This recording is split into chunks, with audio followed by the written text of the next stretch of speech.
mode. Okay, good afternoon everybody. We will be starting in just a minute as we wait for the final people just to join us. Thank you. Okay, good afternoon everybody and welcome to the September webinar from Alarm Corp. My name is Piotr Tolecki and I am the National Product Manager CCTV at Alarm Corp.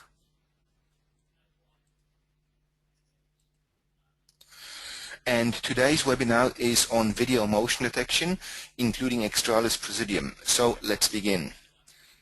First, a little bit of housekeeping. Some of you have already used the GoToMeeting before, others have not, so for the benefit of those who are new, let's just quickly go through it. You will see the GoToWebinar tab on the right of your screen, and you should see your own name and a little grab tab on the left of that. First of all, you will see that there is a microphone icon which is crossed out. You will all be muted for the duration of the webinar. Above that, you should see the raised hand icon. You can use that at any time during the presentation if you want to grab my attention, if I'm going too fast or too slow. Now, just to verify that you can all hear me, can I get you to please all raise your hands?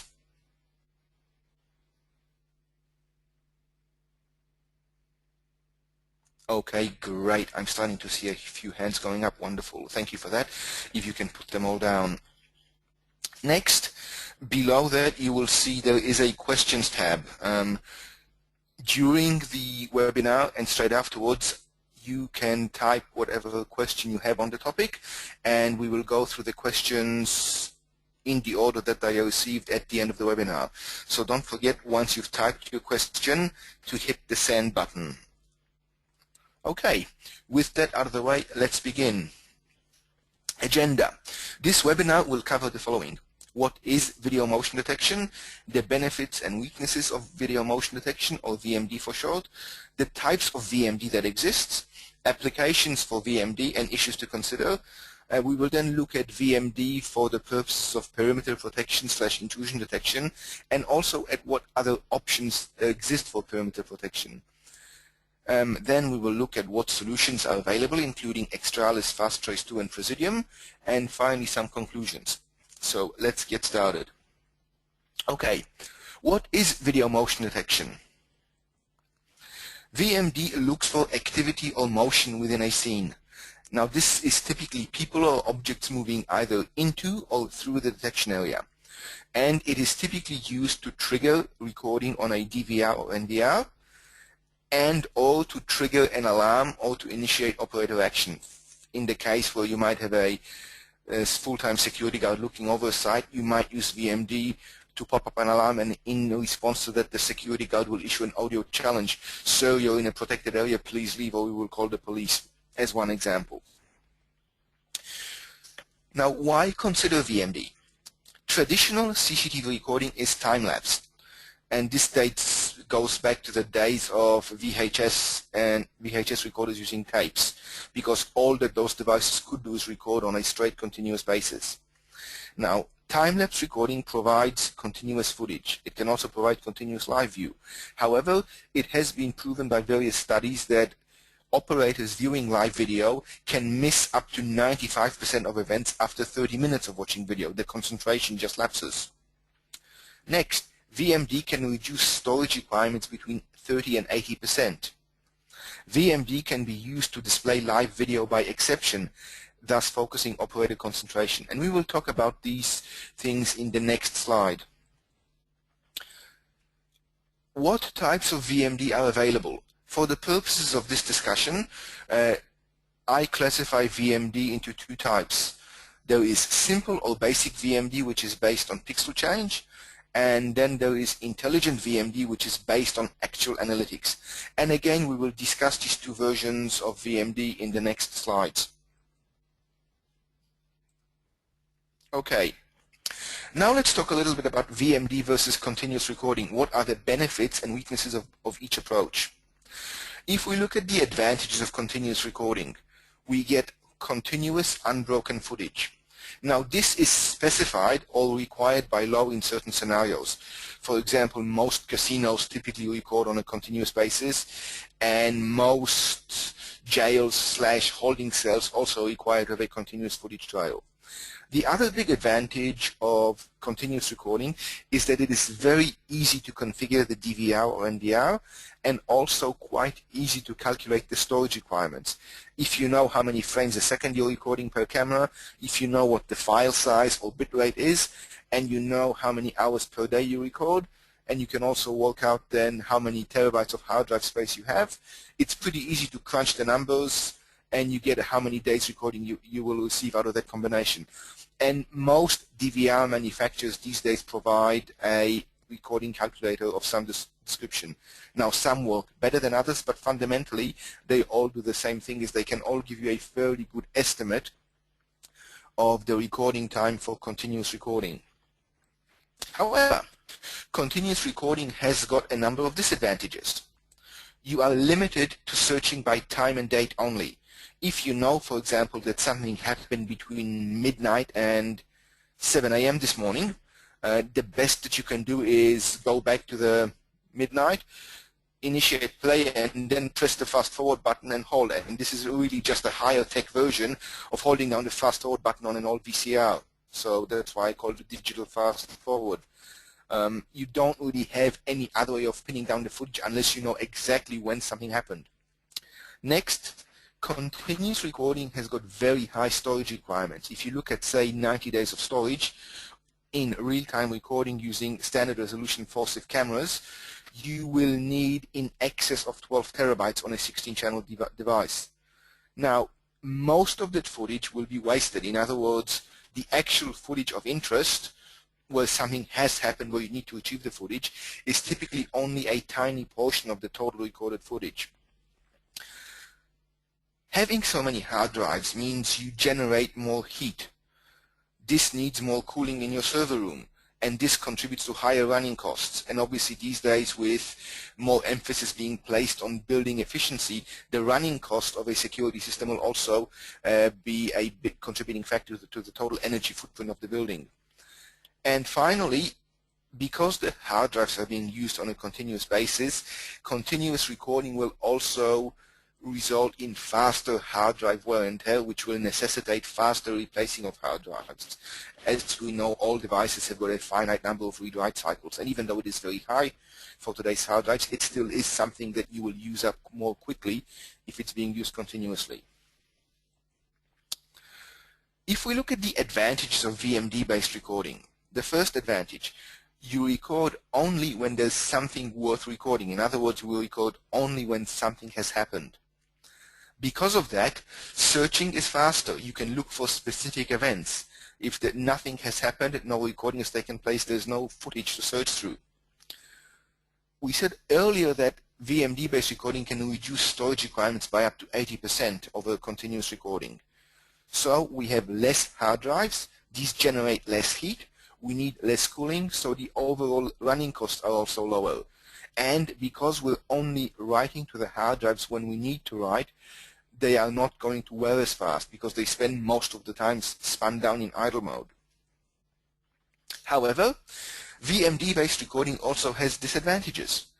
First of all, the footage is discontinuous. So if you do multi-camera playback, whether that's locally at the DVR or via a remote client, you will experience discontinuous playback. If you had motion on one particular camera and you're looking at 16 cameras, when motion on that camera has stopped, that camera will stop updating until the next time there is motion on that camera. So what actually happens in practice is that a camera appears to freeze, and this can be disconcerting in some applications.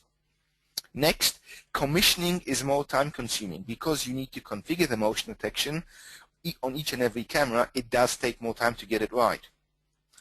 If it's not configured properly, there are fundamentally two risks. Either the camera will never go into recording, so you do not have any footage, or it's going to be recording too much, which can then negate your actual storage gains.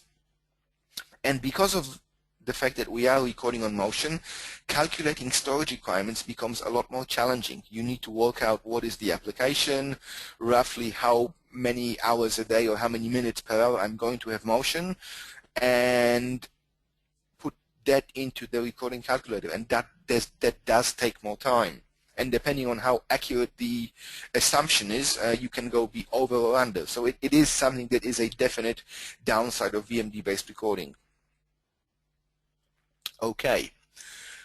Let's look at the types of video motion detection. And starting off, we look at the simple type.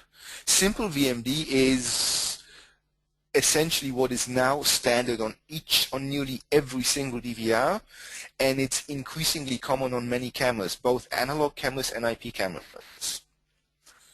If you look at configuring simple VMD, in essence, you enable or disable detection squares within a grid. This is our region of interest, or ROI for short. And you see below are some screen grabs from various DVRs. In the case now, we see it Interlogic's TrueVision 10 DVR, and this one is a TrueVision TVR 30. After you've selected your grid to be either on or off for the individual squares, you specify the sensitivity level. As we see in this slide, we have a minimum sensitivity and a maximum sensitivity. And on some DVRs, as in this case being a Interlogic's TVR 60 shown, you can also specify the minimum target size, in other words, the minimum number of squares that must be triggered simultaneously for video motion detection to trigger. And on some DVRs, you can schedule when the VMD is active. So in essence, these are the options you are limited to configuring. Set up your squares, set up your sensitivity, and sometimes set up your target size. Now, let's look at the applications and limitations of simple VMD. It is best suited to fixed cameras. PTZ cameras will continuously trigger. Simple VMD is best suited to indoor areas with relatively constant illumination, and really we can only use it where discontinuous and event recorded footage is acceptable, and where the aim is to start recording and where false alarms are not critical. However, within these limitations, simple VMD can work very well in shops, warehouses, offices, and underground car parks, because most of these areas are typically fitted with fixed cameras, and usually the lighting level is fairly constant. Now let's look at the limitations of simple VMD. Our region of interest is limited by the grid resolution. So if we have less squares, our grid becomes coarser. So in effect, we're limited to the nearest block, whether it's either in the detection zone or out of the detection zone. Sensitivity and sometimes target size are the only adjustable parameters.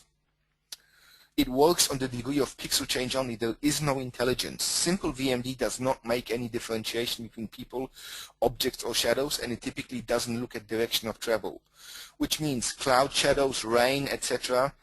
can trigger it, so you get false positives and more false alarms.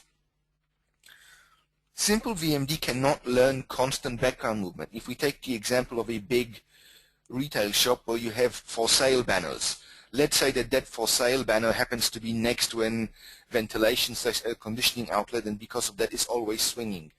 Simple VMD cannot account for that. If you cannot mask out that area, put it outside the detection zone, it will trigger.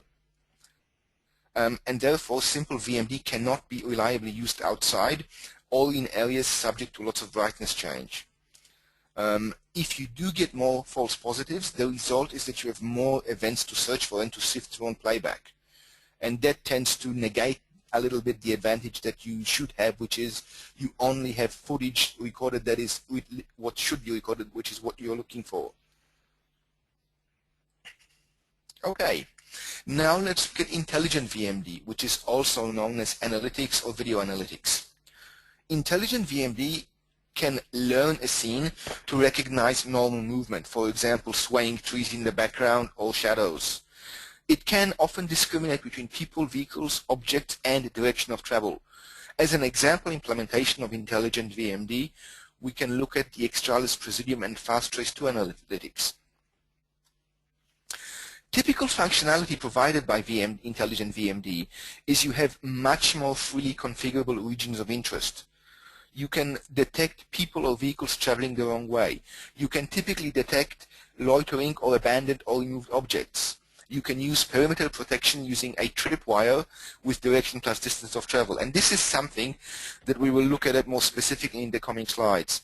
And finally, you can typically start recording and trigger the display of the live view of the alarm to the operator. Now, the key strengths of Intelligent VMD with the proviso when configured properly is that it generates significantly less false positives than simple VMD. You have more configuration options to allow tuning to site-specific requirements. It can often be used outside or in areas with changing lighting, and it is often immune to natural phenomena such as snow, rain, fog, and lightning, again with the proviso that has been configured properly. Now let's look at the key issues and limitations of Intelligent VMD. Cost per channel. Simple VMD is normally free. It is typically standard with every DVR and NVR that's on sale today. However, analytics is almost always an extra cost for a license or retrofit. Because of a camera type and field of view requirements that must be followed for reliable operation, it can often increase your equipment cost and the installation cost in order to make the VMD solution work properly. So you're typically looking at a trade-off between the cost of the analytics and the cost of false alarm. And that's typically going to vary between the application requirements. Okay. Key issues, installation and commissioning. The region of interest must be carefully configured, and we'll show you a few examples in the next slide. The scale and distance needs to be programmed. The system must be thoroughly tested under all operating conditions. A return visit is normally required to adjust the system after commissioning. Now, this can be very time and resource intensive. It has to be said outright, Intelligent VMD is not a plug-and-play solution, despite what many product brochures may imply. Limitations. Intelligent VMD will still typically not work with a PTZ camera. If improperly configured, it can false alarm or miss events. You cannot use VMD with all scenarios or fields of view. And finally, you need adequate lighting, whether it's visible lighting or IR lighting, so that the camera produces a usable image. Having said that, some systems can work with thermal imaging.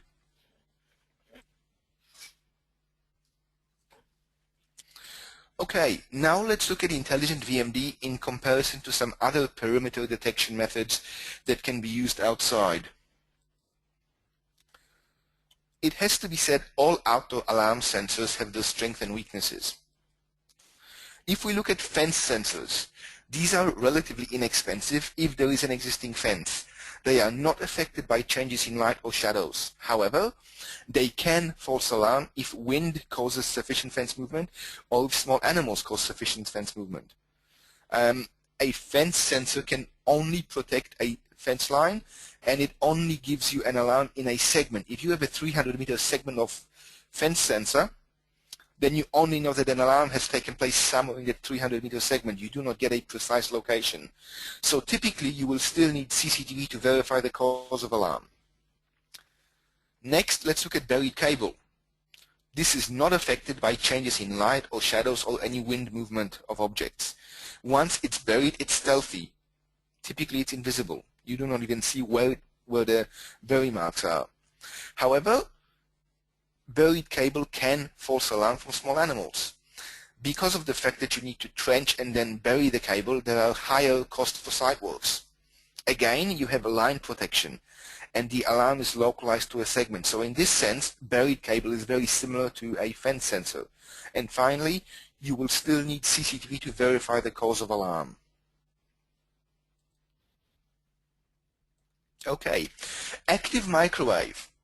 Active microwave is relatively inexpensive, and it is not affected by changes in light or shadows. However, it can false alarm from small animals and even from thunderstorms.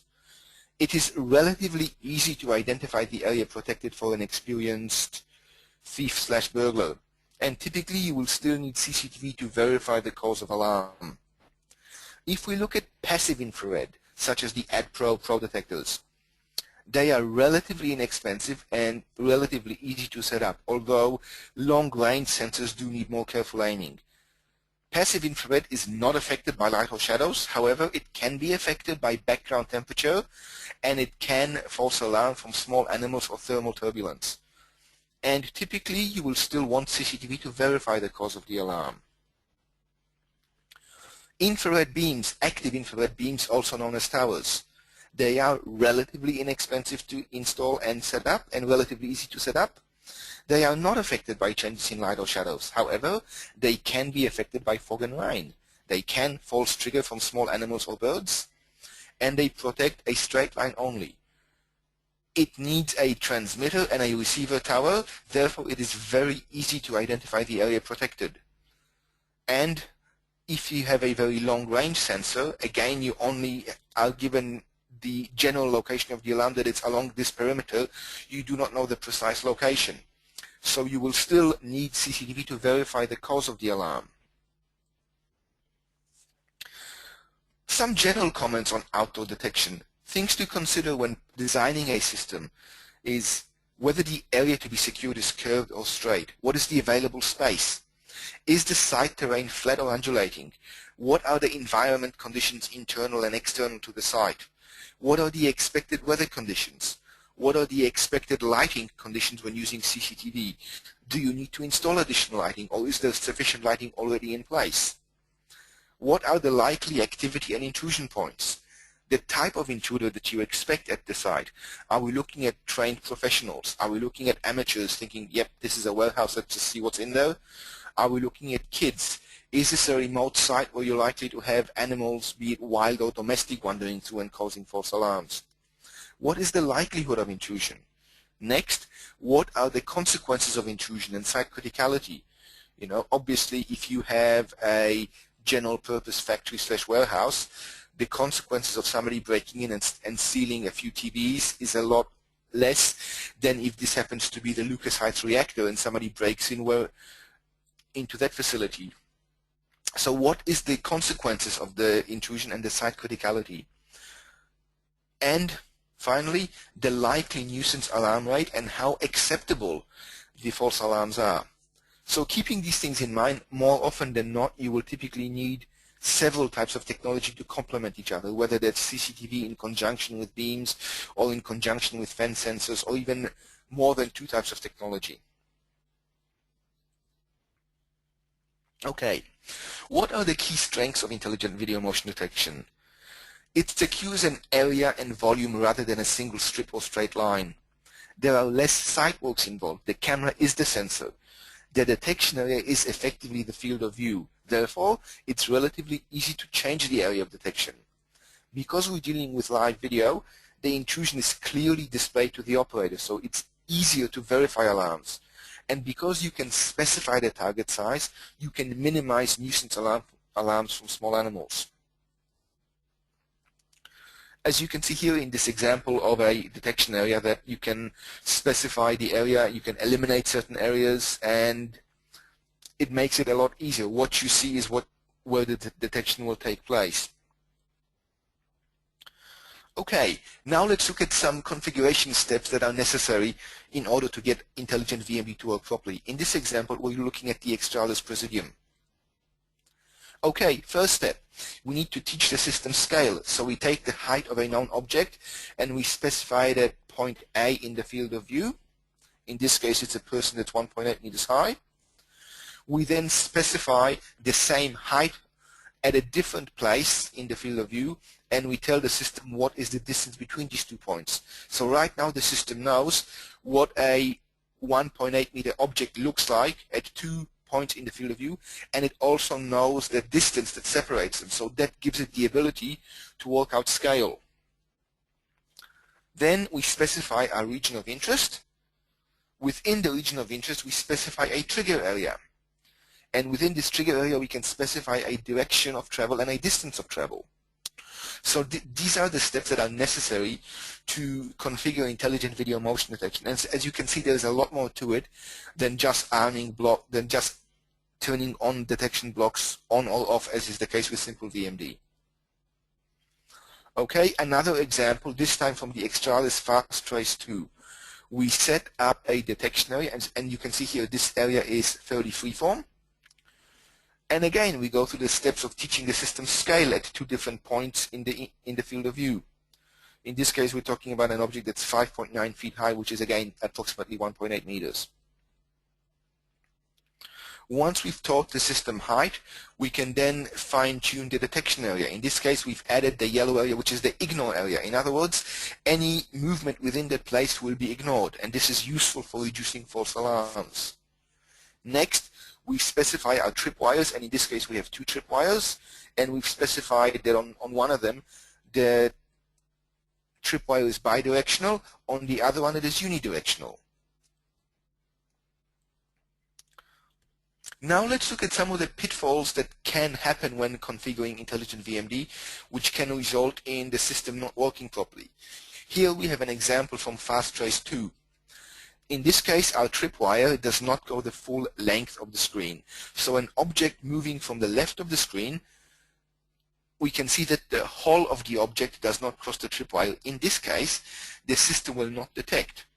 The correct way to configure this in this instance is you would have the tripwire going from the bottom of the screen up to the top. And in this situation, where somebody crosses and the full height of the object crosses the tripwire, the system will detect. So this gives you a bit of an idea of some of the steps, some of the things to look for when configuring intelligent VMD. Let's look at another example, again from Xtralis FastTrace 2. Here we have a suitable scene for detection, and we have also masked out part of the area in yellow at the top. In this scene, you will get very good detection with very few false alarms. If we look at this scene is not as suitable. Even though we've masked out the moving trees in the background, because we have continuous shadow play, this system may result in some false alarms. Therefore, this system is not as suitable. This scene is not as suitable. Another example from Xtralis FastTrace 2. Here we're dealing with an inside application. We have masked out an area at the top of the screen so that any movement behind the doors, such as cars driving past or people walking past, does not trigger the system. And we've put our detection zone on the floor immediately in front of the camera. In this example, the detection area starts at the bottom of the screen, and if somebody walks into the detection area from the bottom of the screen, the system will detect. However, had we made a mistake and made the detection zone not start at the bottom of the screen, in this example, a person walking into the detection area from the bottom of the screen will not trigger. So again, another example of some of the things you need to look at when configuring an intelligent video detection system. Typical applications for intelligent VMD. We've said earlier that these systems are typically higher cost.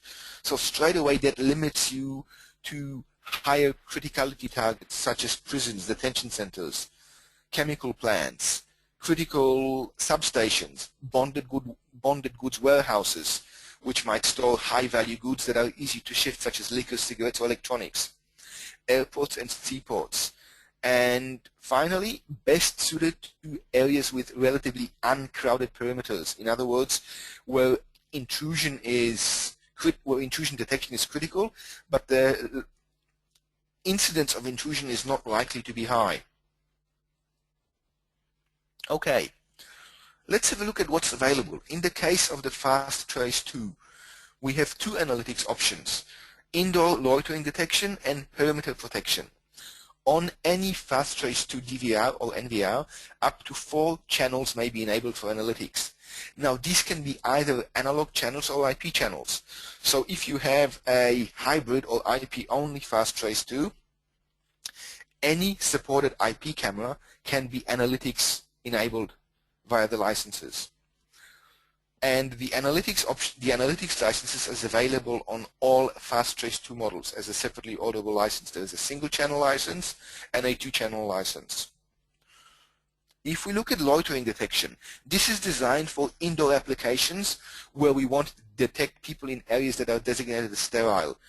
As an example, let's say we have a terminal at an airport where people walk through to get to the aircraft or to get off the aircraft, but you do not expect anybody to stay in that area. It's a move-through zone only. If we look at perimeter protection can be used indoor or outdoor, and it detects human intrusions into a sterile zone when they cross a trigger line.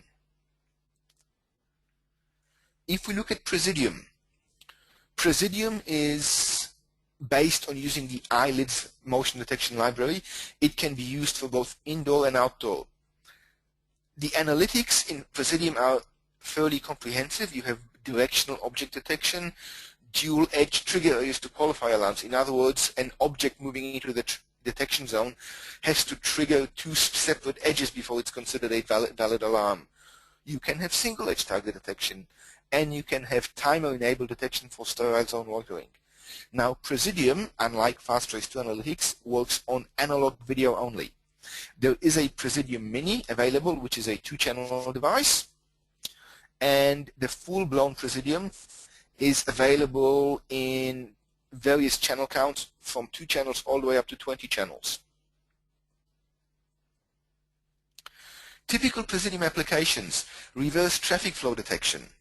For example, whether it's people or cars moving the wrong way, the crossing of virtual barriers, protection of tunnel entrances, no-go area detection for sterile areas, prison and airport perimeters, and another good example would be quarantine area protection. Okay, now conclusions. Video motion detection can be a very powerful tool to increase the capabilities of a video surveillance system. It can reduce storage requirements and running costs significantly. It can help locate the required footage faster, thereby making the security staff more efficient.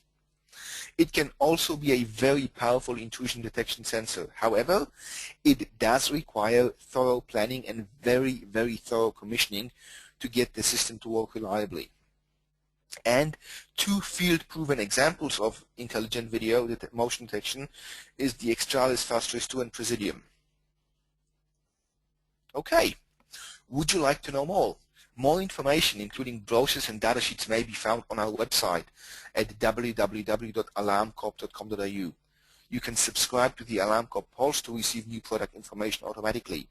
If you register online, you can get full access to the e-commerce platform and your own customized pricing and order placement.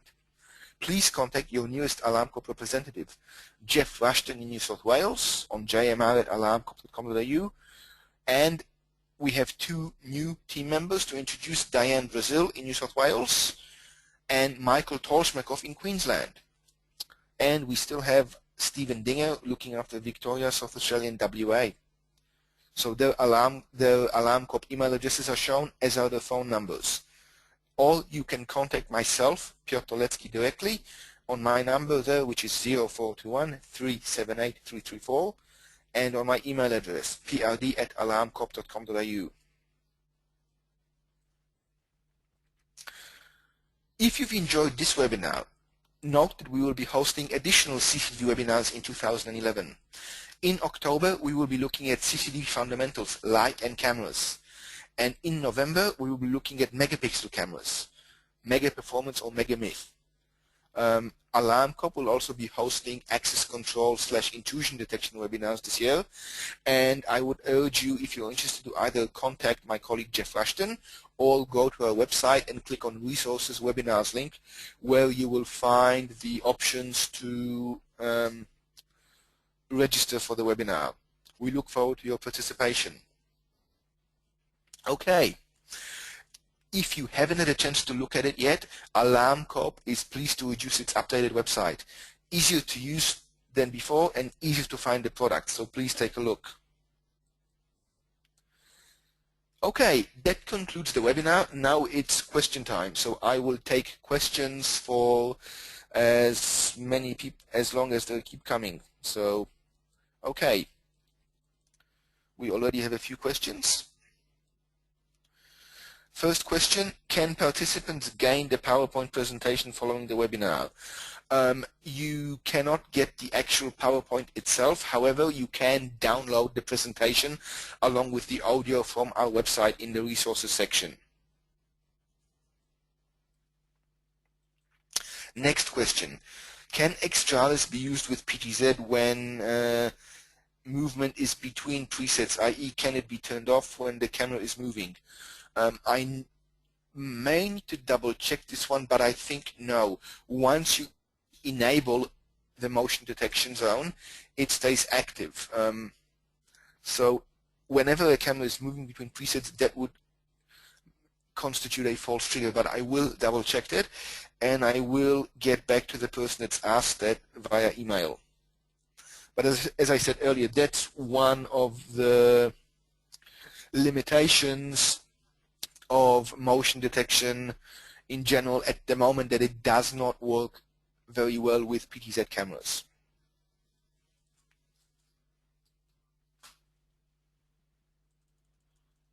Okay, are there any more questions?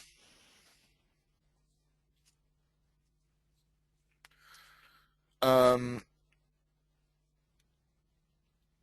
at the moment. Okie dokie. Look, in that case, we will conclude the webinar there.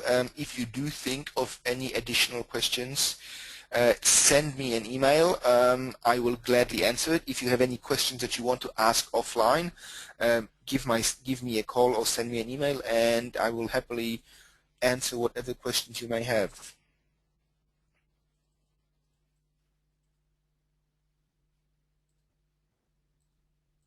Okay, thank you.